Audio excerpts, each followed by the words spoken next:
What's going on, guys? So today we're going to be looking at the Leatherman Wingman, which is actually one of the cheapest full size or close to full size Leatherman tools that they do make right now. And when I bought this, I think I got it on sale for about 25 bucks, but you can regularly find them around 30 to 35, especially around the holidays. And for the money, it's actually been a great little multi-tool because for the price, you're not worried about beating on it. You actually will use it, and it's not going to be one of those $100 things where you're afraid to beat on it like you will see with some of the higher dollar multi-tools. So just to give you a quick walkthrough, it does have a pocket clip on the outside, which while I do like that, it's a little bit big to be a regular primary pocket knife in my opinion. I do like something a little bit slimmer like the Benchmade here, which even though it does have a similar size to it, it's a much more tapered profile, and that fits a lot more comfortably in the pocket. These I find I prefer just having them in a bag or dropped at the bottom of a pocket. I don't really like using the belt clipping, even though it is a nice feature to have. Moving on the inside, you do have the standard arrangement of a fold-out set of pliers. These are the needle nose, which it does say fairly tight. You can actually get a nice tight grip on something here. It's not one of those ones that has a 1 or 2 millimeter gap between the teeth. So you can actually get very small with this, and I've actually used this to pick ticks off myself or even our dogs or things like that. Now, they're not great tweezers, but they'll work as it in a pinch. Now, while it does have the wire cutters, they're not the greatest, but again, it's a multi-tool. It's kind of a jack of all trades, master of none. So just to give you an example of how well that works, just a piece of home audio speaker cable. You can actually cut, and you get a decent cut, but it does take a little bit more effort. And now that I said that, it gave the worst possible cut I've actually seen these do to date. I'll take the blame on that one. Try that again. No, and it's doing it again. So it takes 2 cuts to make it through this. Or actually a little more than that. Now that I'm on camera, I'm having a little more trouble. So with a little bit of effort, you can actually get a serviceable cut. But again, these are not going to be worthy of any proper electrical work. This is more just to use in a pinch. And then to compare that to a proper set here, these are actually Klein linemen, and that is the kind of quality you can expect out of that for a point of comparison. Not that that is even coming in focus. Yeah, that's about as good as we're getting there. But again, jack of all trades, master of none, as you'd expect with the multi-tool.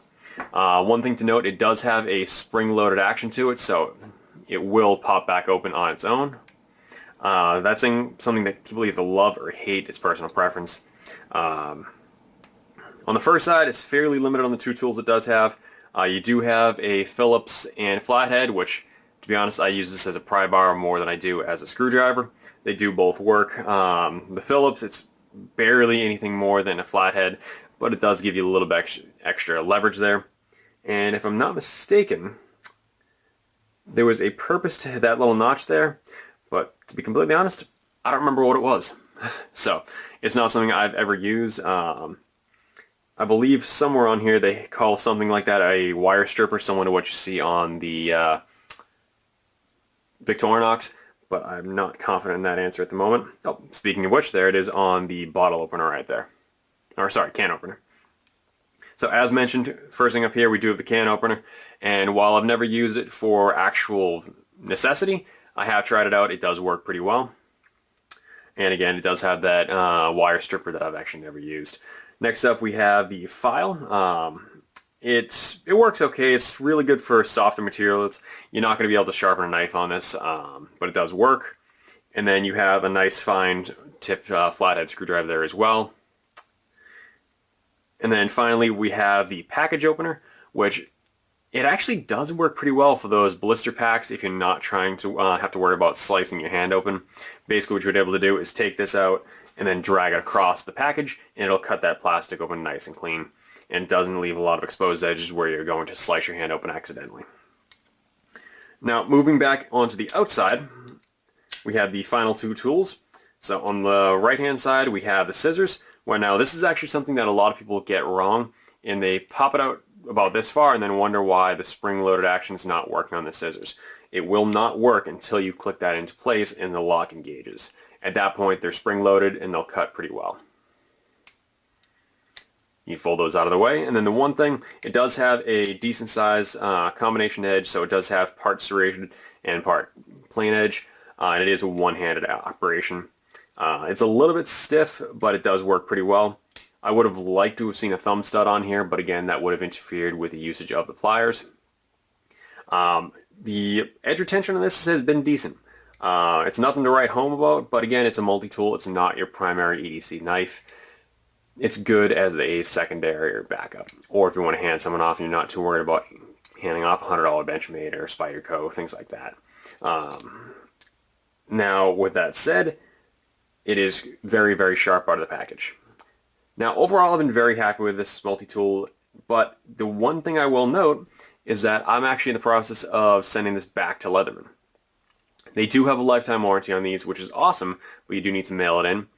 The problem I ran into was that, as you'll notice on the back side of the handle here, you probably noticed that when I was opening the tools in this side, they're supposed to stop right about there, at about completely straight. These do not. The reason that is because on the back side here, if I can get this to stay in focus, there's supposed to be a piece of metal right here, covering up the spot right here that would serve as a blocker there. That snapped off on mine. I'm guessing that it got stress fractured at some point in the life of this tool. Probably got dropped on a cement floor, something like that, I hope. Because what actually happened was I was doing something on a carpeted floor. This dropped from about 1.5 feet and the piece broke off. Obviously, that's not going to break steel dropping on a carpeted floor from 1 foot away. However, if it had a stress fracture in the metal already, that could have been enough to finally snap that off. So I'll be sending this back off to Leatherman. I've really been in no rush to do it because frankly it hasn't been a hindrance to have that piece missing, and it's still functioned perfectly fine for me ever since. So this has become one of those things where I usually toss it in the back of a hiking pack or any sort of backpack that I'm using for if I'm going somewhere I think I might need a pair of pliers, might need an extra couple tools on me, but I don't want to bring the full set. This is a good way to go to keep it just in the back pocket or toss on the side of a pouch, and it's worked very well for me. But overall, it's a lot better than spending $150 on something high-end that you're too afraid to use. So, as always, if there's any questions, put them in the comments section below, and please make sure to like, comment, and subscribe. Have a good one, guys.